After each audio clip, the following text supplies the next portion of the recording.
Welcome to the quarter two Zoom for mentors working with second year teachers. Hi, Tiasa. Hi, Jen. I think Jen might still be with students, but we're going to go ahead and get going. Thank you for attending the live version. First thing on the agenda is the attendance link. So I'm dropping the attendance link into the chat for you. Know that I will get into MobileMind and I will mark your attendance. Even for those watching the recording, I will look at the Google form and I'll make sure that I cross-reference the attendance into MobileMind. All right, so let's go ahead and get going. I think it's important to recognize that your mentee may or may not go through these attitudes towards teaching throughout the year. If you were a first-year mentor, I presented this graphic to you as a way to understand how your new to profession teacher might be feeling throughout the year at the end. And I think that all teachers go through these transitions, but new to profession teachers go through them more dramatically than veteran teachers. So at the beginning of the year, you're super excited, and then the workload gets cumbersome until you get till December. And December is a fabulous time to have that winter break because oftentimes the long hours and the stress result in that disillusionment piece. And then after the winter break, as March rolls around and you can see the end of the year, you turn into that reflection mode and anticipation for the next year. And the cycle goes on and on every single year. All right, it is time to record your quarter one classroom visit. There is a form that I'm going to drop into the chat. If you could click into that link and give me some feedback on how your quarter one classroom visit went.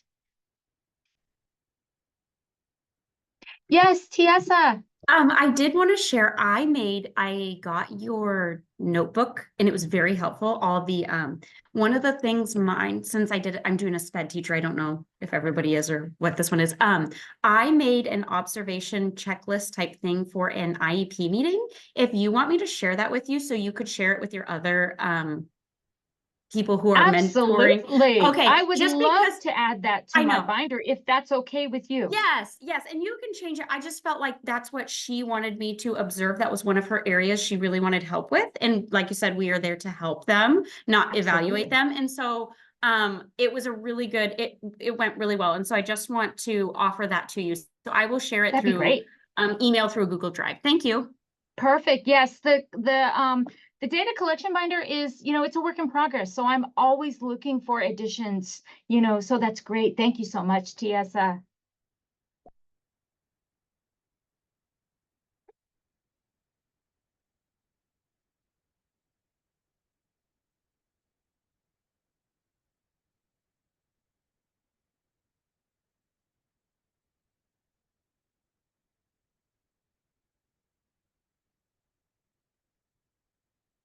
So I'm just giving everyone a couple minutes to complete the quarter one classroom visit form. And I'm just going to go a couple more minutes and then we're going to get going. So if you're watching the recording, now's a good time to click into that link and fill out your quarter one classroom visit form.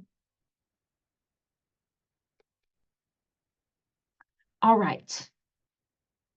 So just a reminder about the classroom visit cycle.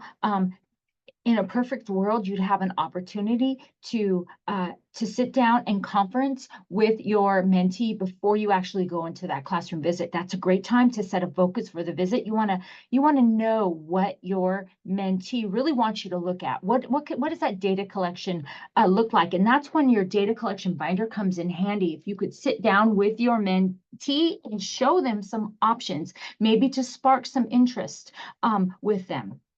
During the classroom visit, that's an opportunity to be a witness to the good, find all the great things that your mentee is doing in the classroom. Oftentimes, our new to profession teachers, they don't see all the great things they're doing. They're focusing on things that are not going well. So you have that opportunity to be their cheerleader and really build them up. And during the classroom visit, you always take that agreed upon data. After the classroom visit, at the post-conference meeting, that's an opportunity to sit down with your mentee, review the data. At the end of the day, what we want is reflective practitioners. So by you modeling that reflection piece and giving them opportunities to be reflective on their own teaching, that's the goal of the second year, is to leave them at the end of the year to let them fly on their own as a reflective practitioner. And also during that post-conference opportunity, you can talk about next steps. Okay, so I'm going to talk a lot about this data collection binder. So hopefully you have your binder with you. If you do, and you open it up, you'll notice that the first couple pages are the table of contents. So, and the table of contents just let you know where each one of the forms are, the name of the form, and what page it's on. There is a cheat sheet in the sheet protector, which lists each form and the purpose of the form. So you can sit down with your mentee with the actual data collection binder, with the form and the samples, or you can sit down with them with the cheat sheet, because the cheat sheet lists the purpose of each one of the forms. So what we're going to talk about during this session is we're going to talk about 6 of these forms. I'm going to walk you through how to take the data and how to gather that. And we're going to talk about 6 of the forms tonight. So with no further ado, let's go ahead and move to pages 1 and 2. If you look at page 1, what you're going to see is the transition observation form. Every teacher on the face of the earth have transition time, whether it's between classes or subjects or getting out materials.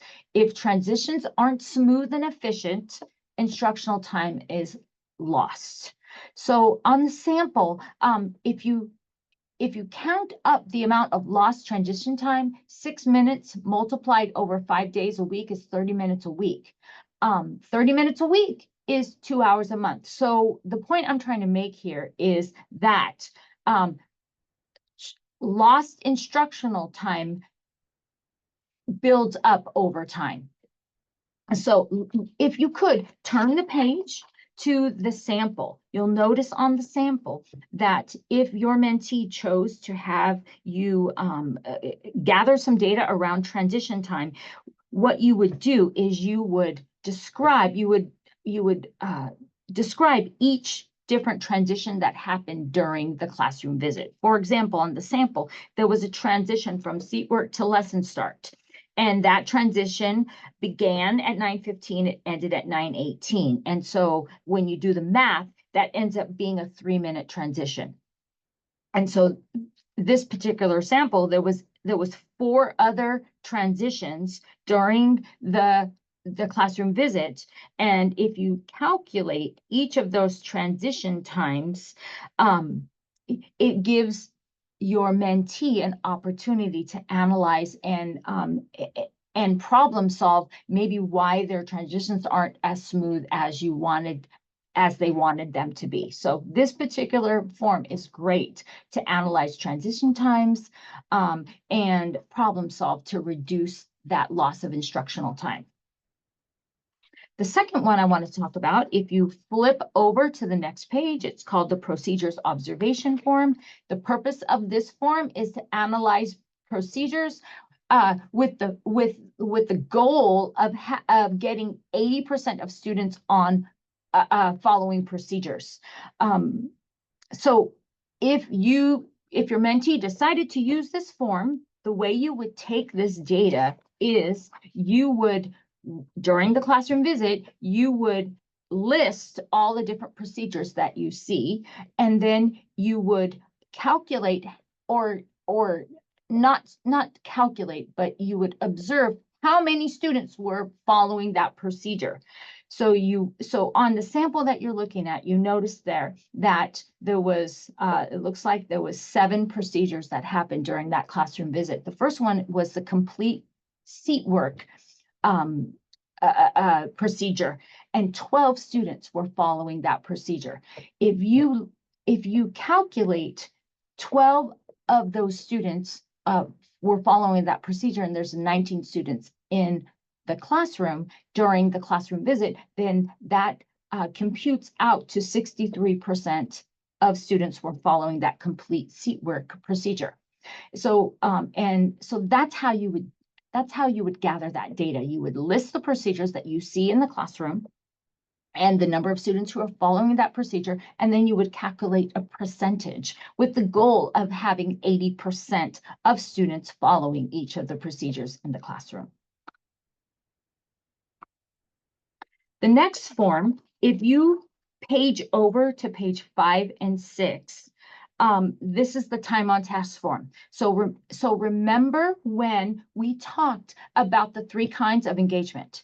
There is effective, behavioral, and cognitive engagement. So effective engagement measures if students like or connect to the content. Behavioral engagement measures if students are doing what they're supposed to be doing. And cognitive engagement measures if students learned the intended target for instruction. So this form measures that behavioral engagement piece. Are students doing what the teacher instructed? It's measured at 5-second intervals for 5 minutes, and the form allows for 2 data sets. So if you flip on over to the sample, you'll notice that there is a place for 2 data sets. The way you take this data is you go into the classroom and you watch the first student for 5 seconds. Are they doing what they should be doing within that 5 seconds? If they're doing what they should be doing, give them a plus. Go to the next student, watch them for 5 seconds. Are they doing what they should be doing? Plus, minus. Next student, 5 seconds. Next student, 5 seconds. And then you would continue doing that for 5 minutes. And when the 5 minutes has ended, then you would stop and you would calculate how many pluses, how many minus happened on that data set. So if you're looking at the sample, the first data set is there were 45 pluses and there was 60 boxes which represent that 5-second interval that you watched a student. So the first data set calculates out to 75% of students were on task. And the second data set is, again, you would just do that same process over again for another 5 minutes. And so the second data set calculated out to 50 out of 60. Sorry, that's not what I wanted to say. The second data set calculated to 83%, 50 pluses over 60 5-second intervals. So the second data set calculates out to 83% of students were on task during that 5 minutes. So that's that form. Okay, the next form, I'm going to ask you to scooch on over to page 9 and 10. Veteran teachers seem to have a keen sense of what is going on with students, even when their back is turned. It's called with-itness. New to the profession teachers are still developing this skill, as oftentimes their focus is on delivering the lesson and all the things that go into delivering the lesson. Having another set of eyes focusing on student behavior can be super helpful. So while this form is designed to capture all students in the classroom, it can be modified to specific or group of students. So my recommendation when using this form is to be very clear in the behaviors that you're looking at. Maybe you're only looking at calling out or talking to a neighbor, and it's always good to calibrate those behaviors. What does the behavior look like in your mentee's eyes? So what do you classify as calling out or not raising hands? So if you turn the page to page 10 and look at the sample, you'll notice that there's boxes there, and they're designed to write the student's name and the names in the boxes, so that when you come in to do the classroom visit and you're going to take the data, You're going to write the name of the students you're looking at, the students that you're focusing in on. You're going to write those students. Each student has a box, and then there's a coding system at the top. There's a default coding system on the form itself. There's like N for non-compliance, T for talking out, O out of seat, and H for bothering others.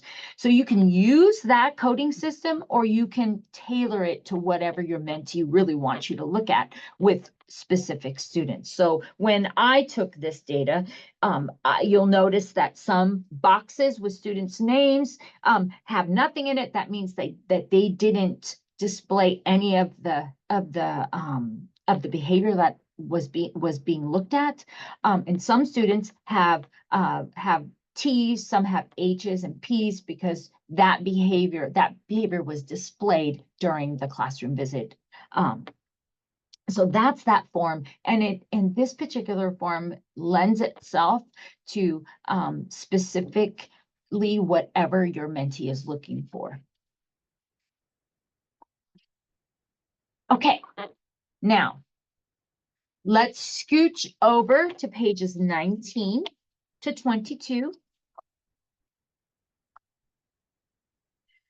On page 19 describes Bloom's taxonomy. And if you turn the page to page 20, you'll notice that there's the actual form for you to scribe the questions that your mentee posed of students during the classroom visit, and it gives you the opportunity to identify what level of Bloom's each one of the questions that they posed during the classroom visit falls into. CKLA and iReady do a good job of providing pre-planned high-level questioning in the content. So does Amplify Science. I haven't done a deep dive into the new secondary ELA resource, but I'm pretty sure they have a good sampling of questioning. I'm not encouraging teachers to only ask questions at the higher level of Bloom's. A variety of lower and higher level questions are always best. This form gives some feedback as to where teachers' typical questioning falls. And again, variety is key here. So if we really focus in on the sample by turning to page 21, you'll notice that on this particular sample, I have scribed the questions that were posed during the classroom visit, and then I've identified each level of Bloom's taxonomy. I've assigned a level of Bloom's taxonomy to each question. And then at the bottom, there's a place for you to total each of the levels of Bloom's taxonomy, how many in each of each level were asked during the classroom visit. So this is actually, I've used this form many times with teachers, and it's a great one. All right. This is the last form I'm going to talk about tonight. It's the wait form observation form. And so if you turn to page 27, you'll see the actual form itself. And then if you turn the page, there's the sample. So wait time is a deliberate pause before answering a question. Sometimes it can be phrased as think time. Really, it's a 3 to 5 second pause that allows a student to collect their thoughts and formulate a response. It can be implemented strategically or organically. So if this is an area that your mentee wants you to gather data on, what you would do is you would get this form. And, I'm going to take the time now to say that you have a couple of options to use these forms. There is an electronic version that I'm going to show you in a couple minutes, but there's also the print copy. So if you are a kind of mentor that just wants to tally on a copy during your classroom visit, all you have to do is use this form, pop it out of the binder, run a copy of it, and then you're ready to rock and roll. So just know that you have a couple of options in using these forms. if your mentee wanted you to take some data on wait time, what you would do is you would go into the classroom and you would tally every time a question is posed by the teacher. And so you would tally for each question. And then you would put a second tally in that middle column if the 3 to 5 second time wait time was given to students.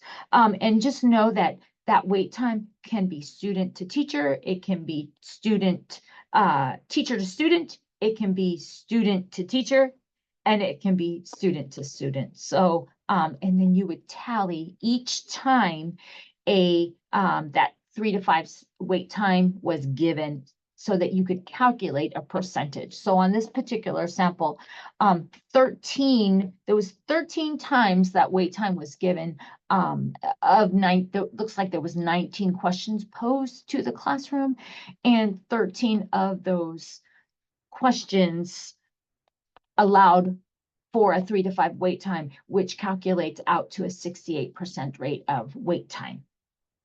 So the purpose of this form is to measure wait time provided to students, and it gives you a quantitative measure.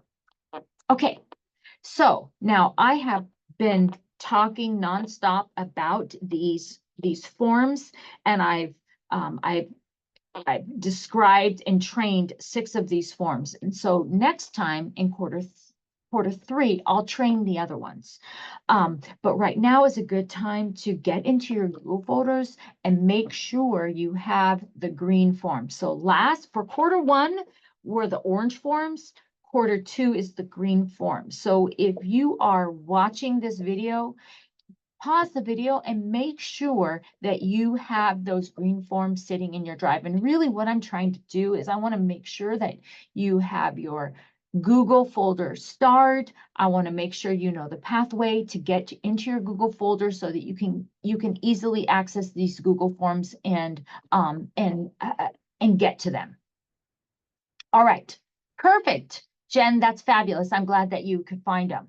So the last thing I'm going to talk about is the new to KPBSD website.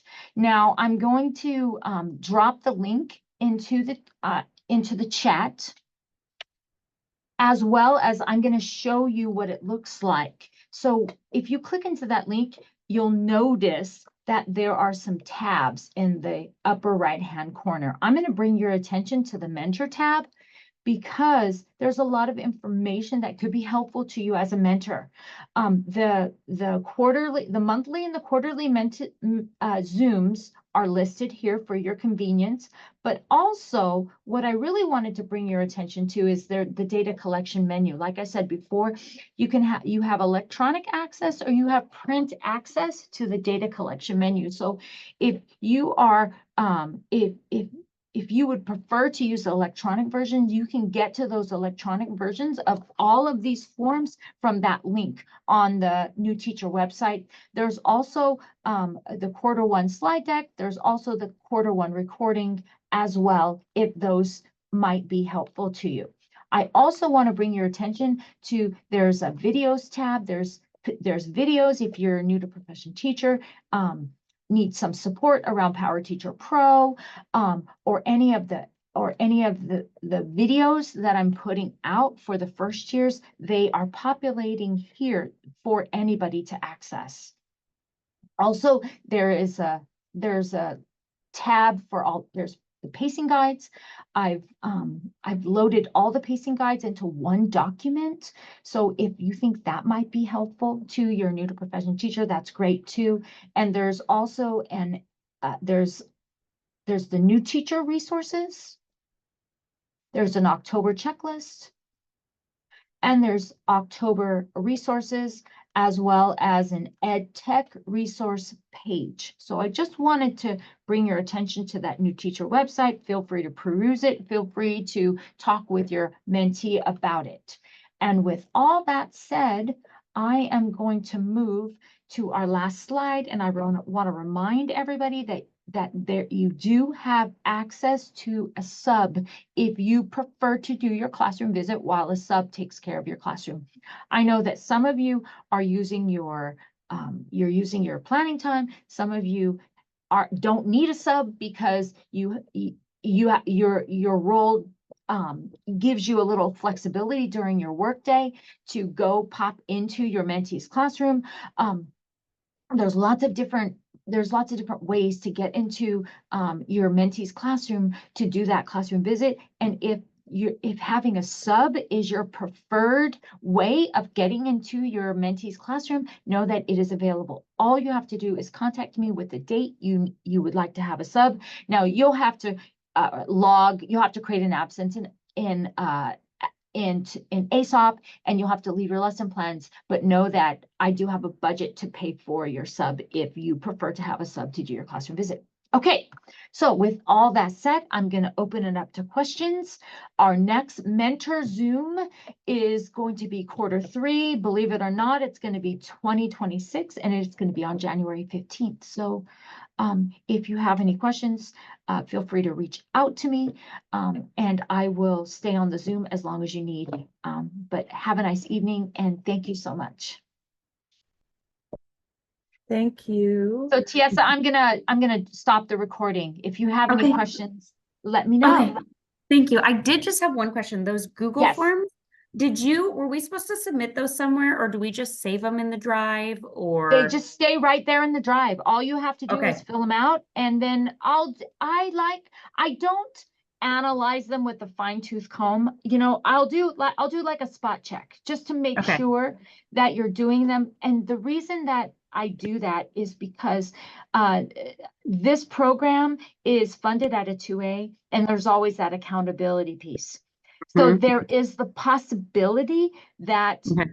that you could be selected when they do their audit. So Okay, so that's why. So I don't analyze them with a fine-tooth comb. I'm not Okay. reading through them and passing any judgment whatsoever, but I'll do Okay. like a spot check just to Okay. see Yeah. if you're, if you're getting It's into fine. your drive, and if, they're designed to be helpful to you and just Okay. fulfill that auditing piece in Okay. case it Yeah. was selected. You never And know we who get, gets you get selected. paid for it too, so it only makes sense that you're held accountable a little bit, so yeah, that's Right, totally fine. exactly. Okay, cool. That was my only question. Thank you. Yeah, yeah. I brought Oh. papers to my last meeting, and so I still have to fill in the actual Google forms, but Okay. Yeah, and we Jen, still no we're problem. having our- Whenever you get around to it, it's not a problem. Like I was telling Tiesa, I'm not analyzing them with a fine-tooth comb, and no judgment whatsoever.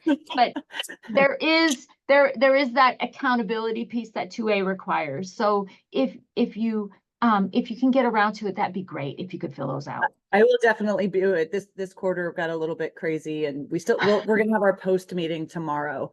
Perfect. Yes, tomorrow. So, but otherwise, yeah, it's been a little crazy, as you might know. But otherwise, it's going fine. Good. I'm so glad to hear that. Thanks for all your work with both of your mentees, and have a great rest of the month, and I'll see you in Q3. Thank you. Appreciate it. All right. Good night.